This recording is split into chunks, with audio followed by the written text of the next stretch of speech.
Assalamualaikum warahmatullahi wabarakatuh. Halo semuanya, perkenalkan nama saya Helveronika dari Universitas Primagraha, Fakultas Ekonomi dan Bisnis, Prodi Manajemen, dengan NIM 61201230273.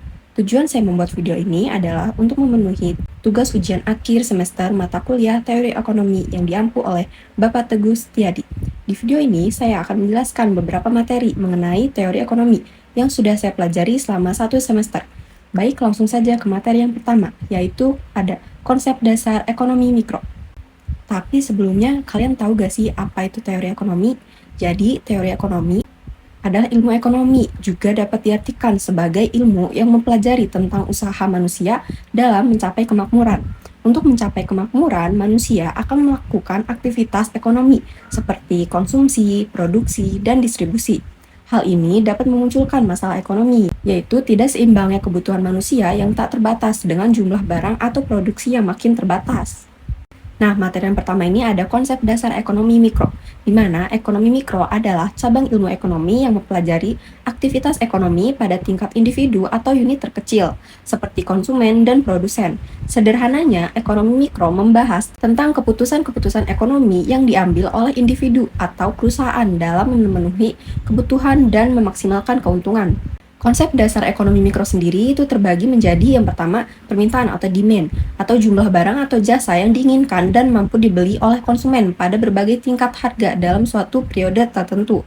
Yang kedua, ada penawaran atau supply, jumlah barang atau jasa yang ditawarkan oleh produsen ke pasar pada berbagai tingkat harga dalam suatu periode tertentu. Yang ketiga, ada harga keseimbangan, di mana titik di mana jumlah permintaan sama dengan jumlah penawaran. Harga keseimbangan ini akan menentukan kuantitas barang atau jasa yang diperdagangkan di pasar. Lalu ada pun elastisitas, yaitu mengukur tingkat responsivitas suatu variabel terhadap perubahan variabel lainnya. Misalnya, elastisitas permintaan mengukur seberapa besar perubahan kuantitas yang diminta akibat perubahan harga. Lalu ada pun biaya produksi, di mana semua pengeluaran yang dikeluarkan oleh produsen dalam proses produksi seperti biaya bahan baku, tenaga kerja, dan sewa. Adapun keuntungan, yaitu selisih antara total pendapatan dan total biaya produksi. Lalu ada struktur pasar, bentuk pasar yang berbeda-beda seperti persaingan sempurna, monopoli, oligopoli, dan persaingan monopolistik.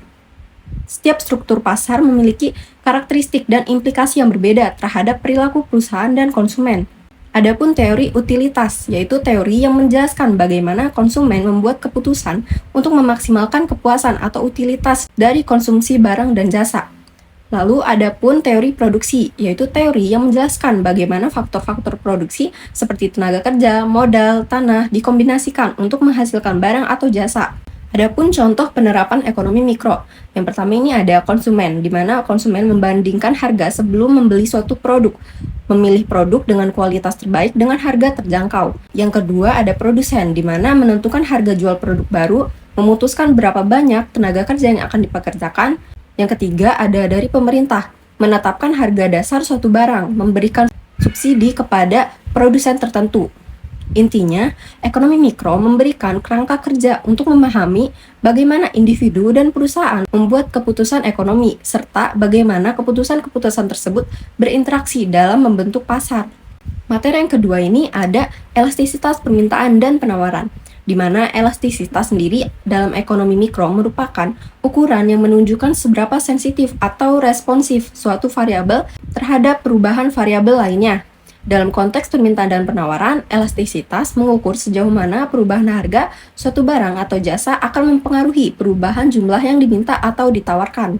Pengertian elastisitas permintaan sendiri adalah ukuran kepekaan perubahan jumlah barang yang diminta terhadap perubahan harga barang tersebut. Adapun pengertian elastisitas penawaran, yaitu ukuran kepekaan perubahan jumlah barang yang ditawarkan terhadap perubahan harga barang tersebut. Lalu ada jenis-jenis elastisitas. Elastisitas permintaan. Yang pertama ada elastis. Perubahan harga sedikit saja akan menyebabkan perubahan jumlah yang diminta secara signifikan. Contoh, barang mewah seperti mobil sport. Jenis kedua dari elastisitas permintaan adalah inelastis, yaitu perubahan harga tidak terlalu berpengaruh terhadap perubahan jumlah yang diminta. Contoh, barang kebutuhan pokok seperti beras. Yang ketiga ada unit elastis, perubahan harga dan perubahan jumlah yang diminta presentasinya itu sama. Jenis-jenis elastisitas penawaran yang pertama itu elastis, perubahan harga sedikit saja akan menyebabkan perubahan jumlah yang ditawarkan secara signifikan. Contohnya barang yang mudah diproduksi. Yang kedua, inelastis, perubahan harga tidak terlalu berpengaruh terhadap perubahan jumlah yang ditawarkan. Contohnya barang yang sulit dan membutuhkan waktu lama untuk diproduksi. Yang ketiga, unit elastis, perubahan harga dan perubahan jumlah yang ditawarkan presentasinya sama. Adapun faktor-faktor yang mempengaruhi elastisitas permintaan dan penawaran. Jika elastisitas permintaan itu yang pertama, ketersediaan barang substitusi. Semakin banyak barang substitusi, semakin elastis permintaan. Yang kedua, proporsi pendapatan yang digunakan.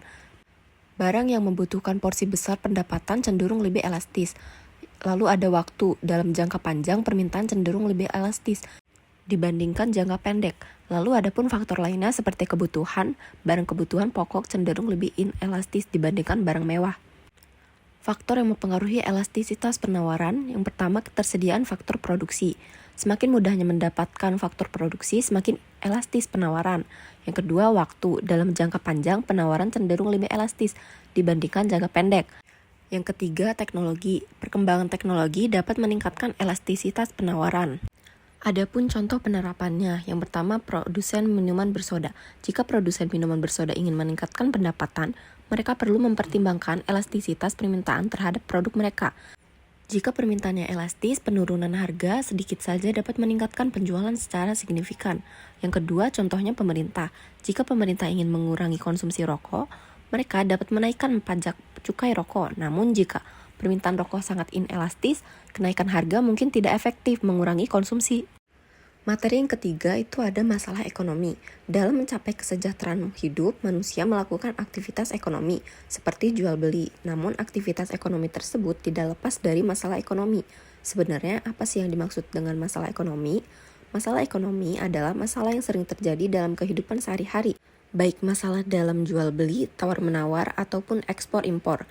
Dalam kehidupan sekarang, terutama di Indonesia, terdapat beberapa masalah ekonomi yang terjadi, diantaranya pengangguran, kemiskinan, harga, profit, inflasi, hutang, sistem ekonomi, ekonomi politik, kesejahteraan, dan pertumbuhan ekonomi. Untuk memahami masalah ekonomi tersebut, saya akan menjelaskan satu persatu masalah ekonomi yang sering terjadi. Inti dari masalah ekonomi adalah adanya ketidakseimbangan antara kebutuhan manusia yang tidak terbatas dengan alat pemuas kebutuhan yang terbatas. Terdapat dua kategori masalah pokok ekonomi, yaitu masalah pokok ekonomi klasik atau tradisional dan masalah ekonomi modern. Masalah pokok ekonomi klasik adalah masalah yang muncul ketika sumber daya yang digunakan terbatas untuk memenuhi permintaan. Masalah ini selalu muncul dalam kehidupan sehari-hari karena kebutuhan manusia yang tidak terbatas dan ketersediaan sumber daya yang terbatas. Yang pertama ada masalah produksi. Produksi merupakan kegiatan untuk menciptakan atau membuat barang. Pengertian tersebut merupakan pengertian umum yang kita kenal sehari-hari. Adapun dalam ilmu ekonomi, produksi mencakup semua kegiatan yang bertujuan untuk menambah nilai guna barang. Kegiatan produksi dilakukan manusia dengan menempuh pengubahan bentuk maupun tanpa mengubah bentuk. Yang kedua, masalah distribusi. Kaum klasik menyatakan bahwa distribusi dapat dilakukan secara langsung. Distribusi yaitu distribusi yang dilakukan tanpa melalui jasa perantara. Dengan kata lain, produsen dapat langsung menemui konsumen untuk menawarkan barang atau jasa yang dihasilkan. Yang ketiga, ada masalah konsumsi. Kesesuaian antara barang yang diproduksi dengan kebutuhan masyarakat yang merupakan permasalahan konsumsi. Oleh karena itu, produsen harus memperhatikan kebutuhan, keinginan, dan menentukan produksi dan kemauan konsumen sebelumnya. Masalah ekonomi modern. Permasalahan ekonomi modern terdiri dari pilihan tentang barang dan jasa apa atau what yang harus diproduksi dan berapa atau how many atau how much, jumlah yang diproduksi, bagaimana atau how, serta untuk siapa atau for whom barang itu diproduksi. Yang pertama ada apa dan berapa yang diproduksi atau what. Masalah ini menyangkut jenis barang dan jumlah yang akan diproduksi karena sumber daya terbatas. Masyarakat harus memutuskan barang apa yang akan diproduksi, apakah kita akan memproduksi makanan, obat-obatan, atau mesin-mesin industri, buku-buku atau video, TV atau mainan anak, dan seterusnya. Sangat tidak mungkin memproduksinya semua jenis benda pemuas kebutuhan tersebut sejumlah yang diinginkan oleh masyarakat. Yang kedua ada bagaimana cara memproduksinya atau how. Masalah dalam hal ini adalah teknologi dan metode industri apa yang digunakan untuk memproduksi suatu barang, berapa jumlah tenaga kerja, jenis mesin apa, serta bahan mentah apa yang akan digunakan. Produksi dengan teknologi pada karya banyak menggunakan tenaga manusia, tetapi jumlah produksinya terbatas. Yang ketiga ada untuk siapa diproduksi atau for whom. Permasalahan ini adalah siapa yang memerlukan barang tersebut dan siapa saja yang menikmati hasilnya. Dengan kata lain, bagaimana cara pendistribusiannya, apakah barang-barang yang diproduksi tersebut akan didistribusikan menurut ukuran pendapatan, kekayaan, atau kelompok tertentu dari masyarakat. Materi keempat ada teori permintaan dan penawaran. Teori permintaan dan penawaran ini adalah konsep dasar dalam ilmu ekonomi yang menjelaskan interaksi antara pembeli atau konsumen dan penjual atau produsen di pasar, di mana pengertian permintaan adalah jumlah barang atau jasa yang diinginkan dan mampu dibeli oleh konsumen pada berbagai tingkat harga dalam suatu periode tertentu. Adapun hukum permintaan, secara umum semakin tinggi harga suatu barang, semakin tinggi jumlah yang diminta, dan sebaliknya. Ini karena ketika harga naik, daya beli konsumen cenderung menurun. Adapun kurva permintaan. Kurva permintaan menggambarkan hubungan negatif antara harga dan jumlah yang diminta. Kurva ini cenderung menurun dari kiri atas ke kanan bawah. Adapun penawaran, di mana pengertian penawaran adalah jumlah barang atau jasa yang bersedia dan mampu dijual oleh produsen pada berbagai tingkat harga dalam suatu periode tertentu. Hukum penawaran sendiri secara umum, semakin tinggi harga suatu barang, semakin banyak jumlah yang ditawarkan, dan sebaliknya. Ini karena produsen termotivasi untuk menghasilkan lebih banyak ketika harga tinggi untuk mendapatkan keuntungan yang lebih besar. Kurva penawaran sendiri menggambarkan hubungan positif antara harga dan jumlah yang ditawarkan. Kurva ini cenderung naik dari kiri bawah ke kanan atas. Faktor-faktor yang mempengaruhi permintaan. Yang pertama ada harga barang itu sendiri. Seperti yang telah dijelaskan, harga memiliki pengaruh langsung terhadap jumlah yang diminta. Yang kedua, harga barang substitusi. Kenaikan harga barang substitusi atau barang pengganti akan meningkatkan permintaan terhadap barang yang bersangkutan. Lalu ada harga barang komplementer. Kenaikan harga barang komplementer atau barang pelengkap akan menurunkan permintaan terhadap barang yang bersangkutan. Pendapatan konsumen. Peningkatan pendapatan umumnya akan meningkatkan permintaan, terutama untuk barang normal. Lalu ada preferensi konsumen. Perubahan selera atau preferensi konsumen dapat menggeser kurva permintaan. Lalu ada jumlah penduduk. Peningkatan jumlah penduduk akan meningkatkan permintaan secara keseluruhan. Adapun ekspektasi konsumen. Ekspektasi mengenai kenaikan harga di masa depan dapat meningkatkan permintaan saat ini. Faktor-faktor yang mempengaruhi penawaran. Harga barang itu sendiri, yaitu harga yang tinggi akan mendorong produsen untuk meningkatkan produksi. Adapun harga faktor produksi. Kenaikan harga faktor produksi atau tenaga kerja, bahan baku, modal akan mengurangi penawaran. Lalu teknologi produksi. Perkembangan teknologi yang lebih efisien akan meningkatkan penawaran. Adapun jumlah produsen. Peningkatan jumlah produsen akan meningkatkan penawaran secara keseluruhan. Lalu ada ekspektasi produsen. Ekspektasi mengenai kenaikan harga di masa depan dapat mendorong produsen untuk mengurangi penawaran saat ini. Adapun keseimbangan pasar. Keseimbangan pasar terjadi ketika jumlah yang diminta sama dengan jumlah yang ditawarkan. Pada titik keseimbangan, harga dan kuantitas akan stabil. Contoh penerapannya, yang pertama ada perubahan harga BBM. Kenaikan harga BBM akan mengurangi daya beli konsumen, sehingga permintaan terhadap barang dan jasa lainnya akan menurun. Yang kedua, musim panen. Musim panen yang melimpah akan meningkatkan penawaran produk pertanian, sehingga harga cenderung turun. Yang ketiga ada perkembangan teknologi. Penemuan teknologi baru dalam produksi smartphone akan meningkatkan penawaran dan menurunkan harga smartphone.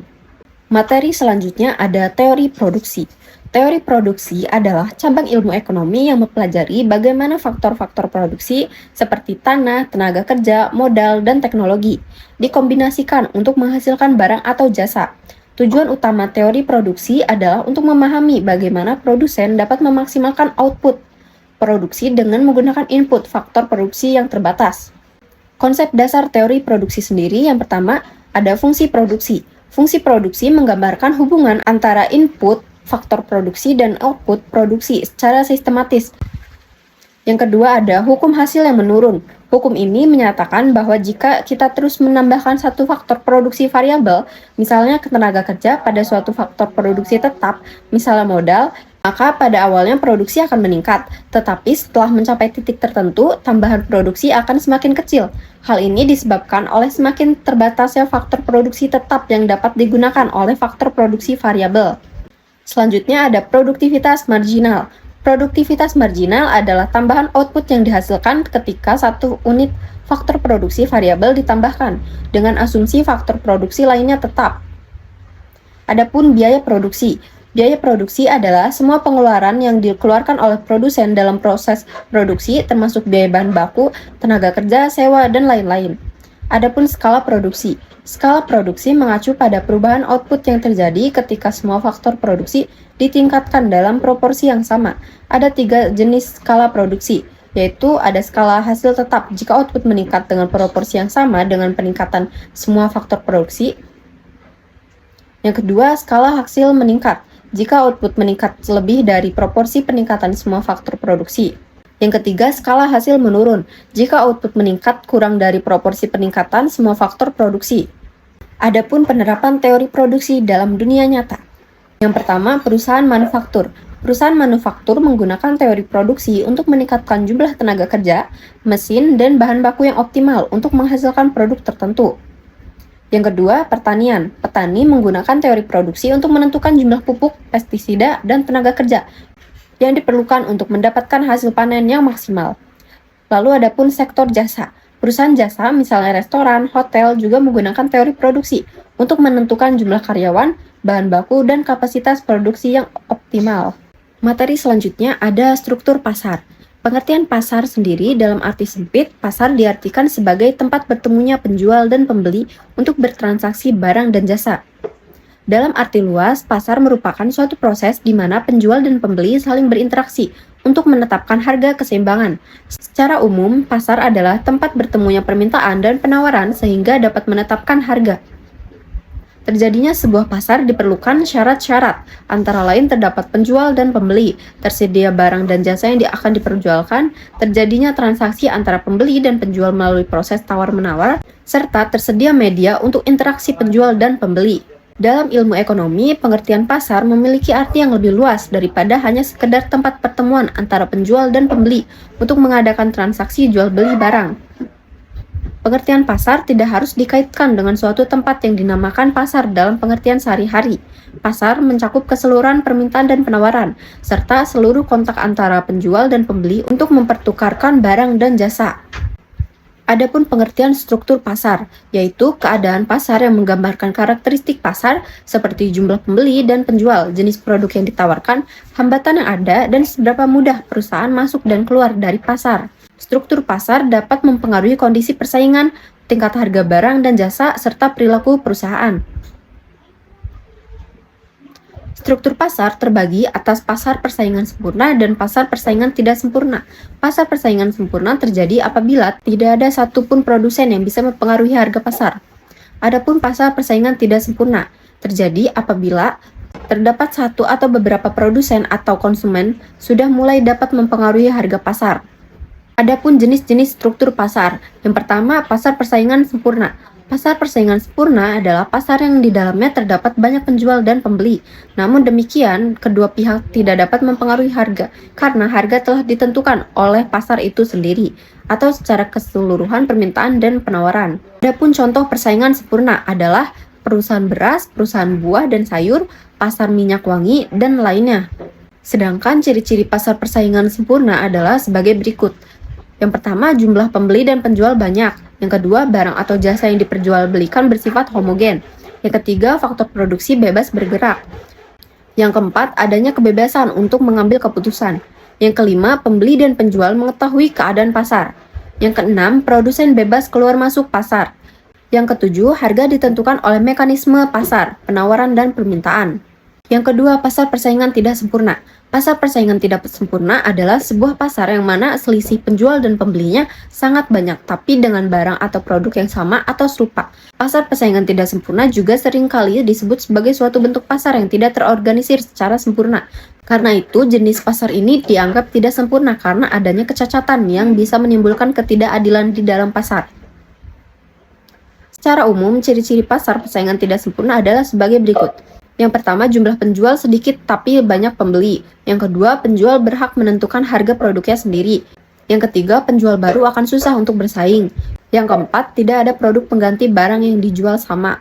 Materi selanjutnya ada pendapatan nasional. Pendapatan nasional adalah jumlah pendapatan yang diterima oleh masyarakat suatu negara dalam kurun waktu tertentu, yang biasanya 1 tahun.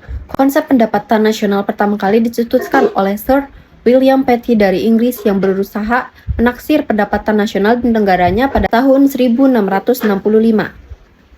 Namun, pendapat tersebut tidak disepakati oleh ahli ekonomi modern karena menurut ahli ekonomi modern, alat utama untuk mengukur kegiatan perekonomian adalah suatu jumlah barang atau jasa yang dihasilkan setiap tahun oleh suatu negara. Oleh karena itu, pengertian pendapatan nasional adalah ukuran dari nilai total barang dan jasa yang dihasilkan suatu negara dalam kurun waktu 1 tahun yang dinyatakan satuan uang. Salah satu tolak ukur yang digunakan untuk menilai kondisi perekonomian suatu negara adalah pendapatan nasional. Faktor-faktor yang mempengaruhi pendapatan nasional. Yang pertama ada permintaan dan penawaran agregat. Permintaan agregat adalah suatu daftar keseluruhan barang dan jasa yang akan dibeli oleh sektor perekonomian pada berbagai tingkatan harga. Permintaan penawaran agregat menunjukkan antara hubungan keseluruhan permintaan terhadap barang dan jasa sesuai dengan tingkatan harga. Yang kedua, konsumsi dan tabungan. Konsumsi adalah pengeluaran total untuk memperoleh barang dan jasa dalam suatu perekonomian dalam jangka waktu 1 tahun. Sedangkan tabungan adalah bagian dari pendapatan yang tidak dikeluarkan untuk konsumsi. Yang ketiga ada investasi. Investasi adalah semua pengeluaran yang digunakan untuk menciptakan modal baru. Tujuan dari investasi adalah untuk mengganti bagian modal yang sudah rusak dan menambah penyediaan modal yang ada. Jenis-jenis pendapatan nasional. Yang pertama, produk domestik bruto atau gross domestic product. Produk domestik bruto adalah jumlah produk berupa barang dan jasa yang diperoleh dari unit-unit produksi di dalam batas wilayah suatu negara atau domestik selama 1 periode. Dalam menghitung GDP, jumlah pasar yang harus diperhatikan adalah jangan sampai ada perhitungan ganda atau double accounting.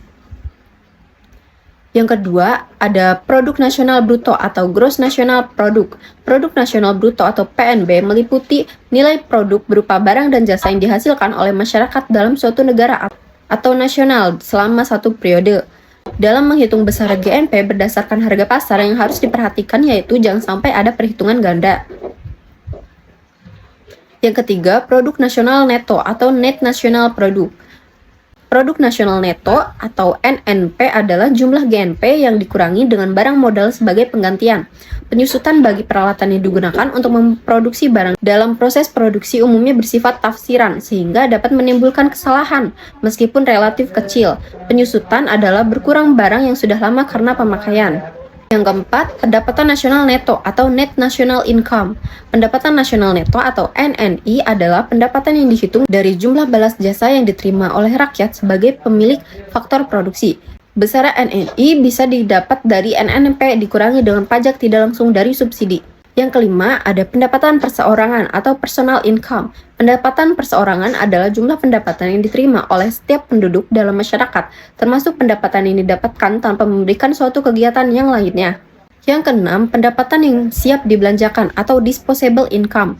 Pendapatan yang siap dibelanjakan atau disposable income adalah pendapatan yang siap untuk dibelanjakan atau dimanfaatkan. Disposable income diperoleh dari personal income setelah dikurangi dengan pajak langsung.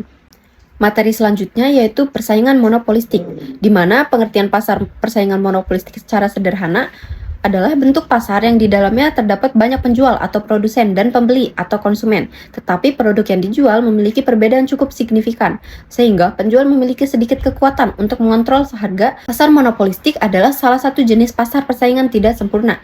Dalam pasar monopolistik, ada banyak penjual yang menawarkan dagangan serupa, tetapi produk yang dijual dibedakan dari sisi kualitas, bentuk, ukuran, dan karakteristiknya. Karakteristik persaingan monopolistik. Yang pertama ada hambatan masuk rendah. Dalam persaingan monopolistik, satu perusahaan tidak memonopoli pasar. Sebaliknya, beberapa perusahaan dapat memasuki pasar dan semuanya dapat bersaing untuk mendapatkan pangsa pasar. Perusahaan tidak perlu mempertimbangkan bagaimana keputusan mereka dalam mempengaruhi pesaing, dan setiap perusahaan dapat beroperasi tanpa takut akan meningkatnya persaingan. Yang kedua, diferensi produk. Perusahaan pesaing membedakan produk serupa mereka dengan strategi pemasaran yang berbeda, nama merek, dan tingkat kualitas yang berbeda. Yang ketiga, diferensiasi harga. Perusahaan dalam persaingan monopolistik bertindak sebagai penentu harga dan menetapkan harga untuk barang dan jasa. Perusahaan dalam persaingan monopolistik dapat menaikkan atau menurunkan harga tanpa memicu perang harga yang sering ditemukan dalam oligopoli. Yang keempat, elastisitas permintaan. Permintaan sangat elastis dalam persaingan monopolistik dan sangat responsif terhadap perubahan harga.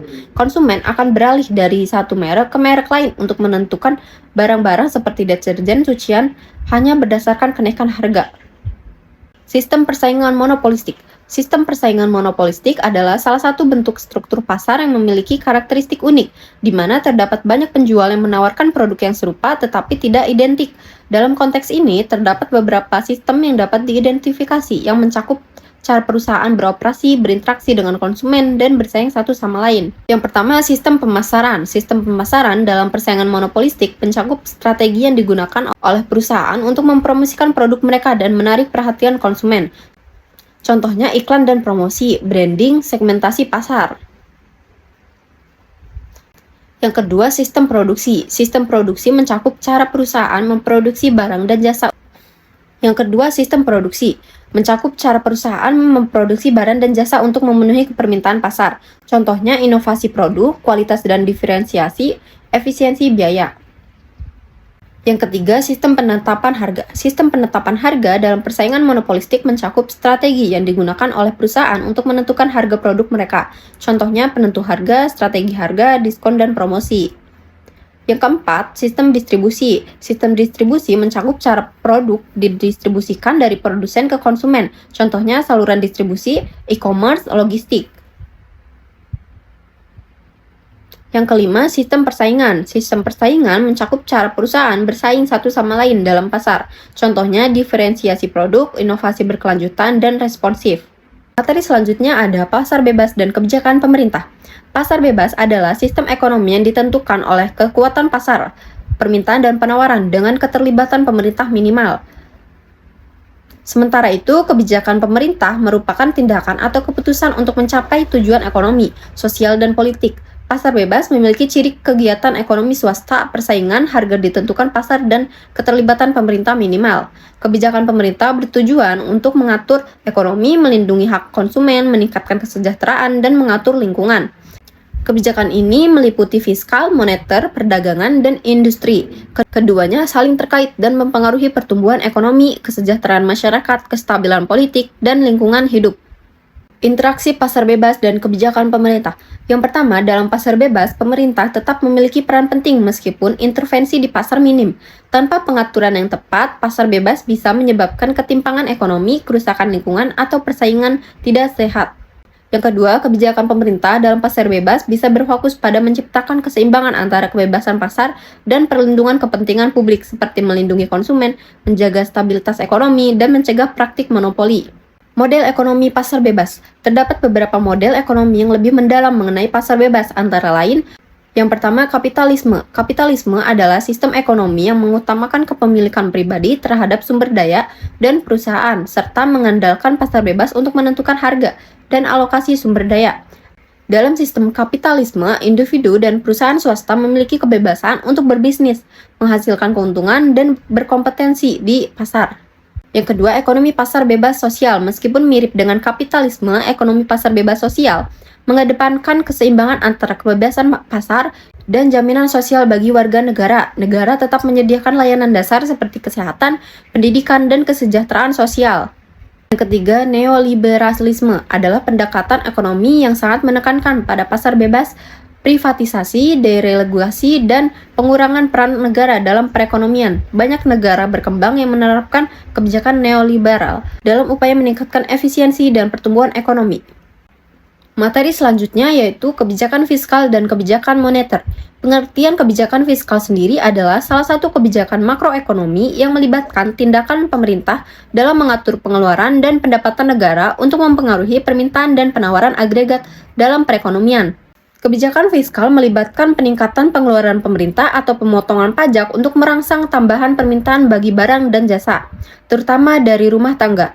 Fenomena ini juga dapat terjadi jika sebuah permintaan melakukan pemotongan pajak sebagai salah satu instrumen kebijakan fiskal untuk merangsang perekonomian. Yang kedua ada pengertian kebijakan moneter, adalah salah satu kebijakan ekonomi makro yang dapat disesuaikan dengan siklus kegiatan ekonomi.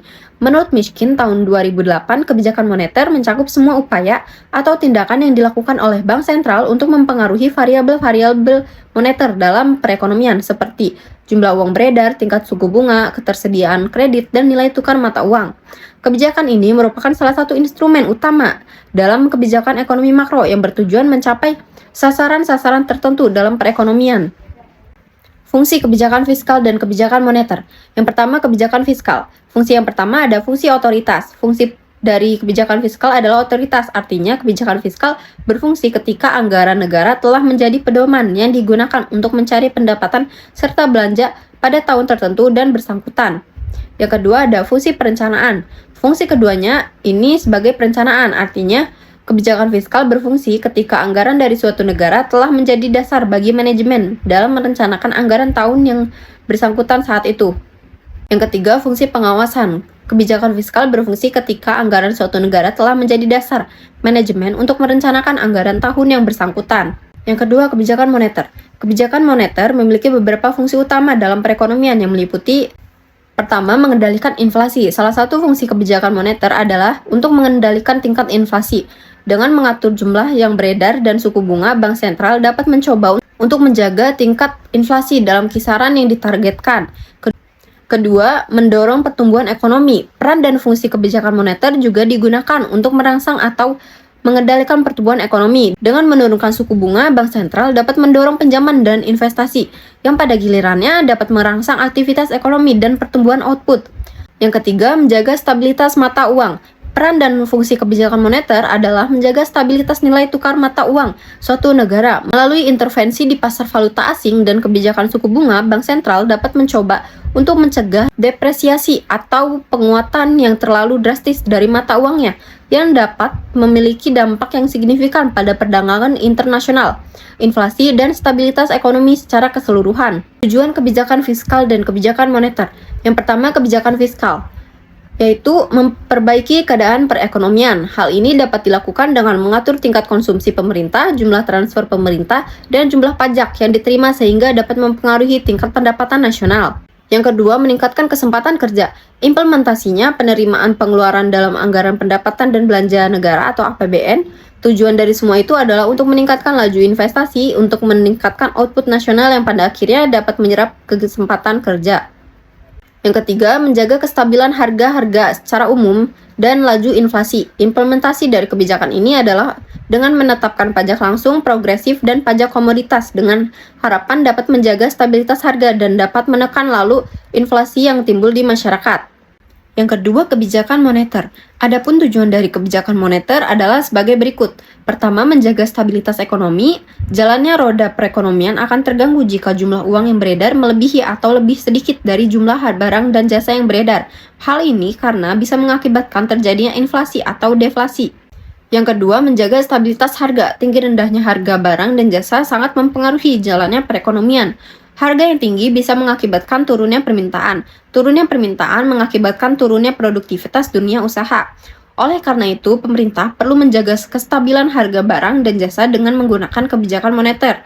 Jika harga terlalu tinggi, pemerintah bisa mengurangi jumlah uang yang beredar di masyarakat. Demikian pula sebaliknya. Yang ketiga, meningkatkan kesempatan kerja dengan menerapkan kebijakan moneter, yaitu dengan mengatur jumlah uang beredar di masyarakat, maka perekonomian akan menjadi stabil. Perekonomian yang stabil akan mendorong dunia usaha untuk melakukan investasi baru yang pada akhirnya dapat menyerap tenaga kerja dan meningkatkan kesempatan kerja. Materi selanjutnya atau materi terakhir mengenai perekonomian terbuka, di mana definisi perekonomian terbuka adalah perekonomian yang melibatkan diri dalam perdagangan internasional seperti ekspor dan impor, barang dan jasa, serta modal dengan negara-negara lain. Sistem ini memberikan kesempatan bagi masyarakatnya untuk berinteraksi dalam bidang ekonomi dengan negara lain, baik itu perseorangan, swasta, ataupun pemerintahan. Fungsi perekonomian terbuka yang pertama memperluas akses pasar. Perekonomian terbuka memungkinkan negara untuk mengakses pasar internasional yang memberikan kesempatan bagi produk domestik untuk dijual lebih luas. Dengan memasuki pasar global, negara dapat meningkatkan ekspor dan memperbesar pangsa pasar produk-produk domestik yang berpotensi meningkatkan pendapatan nasional. Yang kedua, peningkatan penerimaan negara. Negara dapat meningkatkan pendapatan melalui ekspor barang dan jasa, serta memperoleh penerimaan dari tarif impor, pajak perdagangan, dan lainnya. Penerimaan ini dapat digunakan untuk membiayai pembangunan infrastruktur, pendidikan, kesehatan, dan sektor-sektor penting lainnya untuk mendukung pembangunan ekonomi. Yang ketiga, meningkatkan kualitas dan kuantitas barang. Perekonomian terbuka memfasilitasi impor barang dan jasa dari negara lain yang mungkin tidak dapat diproduksi secara domestik atau tidak ekonomis untuk diproduksi. Meningkatkan ketersediaan barang-barang berkualitas tinggi dengan harga yang lebih kompetitif bagi konsumen domestik yang berdampak positif pada daya beli masyarakat. Tujuan perekonomian terbuka. Yang pertama, meningkatkan pertumbuhan ekonomi. Perekonomian terbuka memungkinkan negara untuk mengakses pasar internasional, memperluas kapasitas produksi, dan memperoleh barang serta jasa yang tidak dapat diproduksi secara domestik dengan biaya yang efisien. Mempercepat pertumbuhan ekonomi melalui akses ke pasar yang lebih luas dan investasi asing yang mendorong efisiensi serta inovasi. Yang kedua, diversifikasi sumber pendapatan. Dengan membuka ekonomi terhadap perdagangan nasional, negara dapat mengurangi ketergantungannya pada pasar domestik. Hal ini menciptakan pendapatan dari ekspor dan menarik investasi asing untuk meningkatkan sumber daya ekonomi secara keseluruhan. Yang ketiga, meningkatkan akses terhadap barang dan jasa. Negara dapat mengimpor barang dan jasa yang lebih murah atau lebih berkualitas yang tidak tersedia di pasar domestik. Peningkatan akses terhadap barang dan jasa juga berarti meningkatkan kesejahteraan masyarakat dengan menyediakan berbagai produk yang dibutuhkan atau diinginkan dengan harga yang lebih kompetitif. Baik, saya akan membacakan kesimpulan dari beberapa materi yang sudah saya jelaskan, di mana kesimpulannya yang sudah saya jelaskan sebelumnya itu memberikan penjelasan mengenai materi dengan membahas konsep dasar ekonomi mikro, meliputi teori permintaan dan penawaran, teori produksi, struktur pasar, dan pendapatan nasional. Elastisitas mengukur sensitivitas perubahan kuantitas terhadap harga, sementara masalah ekonomi muncul karena kelangkaan. Teori produksi menjelaskan bagaimana input diubah menjadi output, sementara teori permintaan dan penawaran menentukan harga keseimbangan. Struktur pasar menggambarkan karakteristik pasar seperti jumlah pembeli dan penjual, jenis produk, dan hambatan masuk. Kebijakan fiskal, moneter, dan perekonomian terbuka juga dibahas karena menunjukkan pengaruh pemerintah dan pasar internasional terhadap kegiatan ekonomi. Singkatnya, di video saya ini adalah memberikan pemahaman dasar tentang sistem ekonomi dan pengaruh kebijakan ekonomi. Baik, mungkin itu saja yang dapat saya jelaskan mengenai beberapa materi dalam teori ekonomi. Kurang lebihnya saya mohon maaf. Wassalamualaikum warahmatullahi wabarakatuh.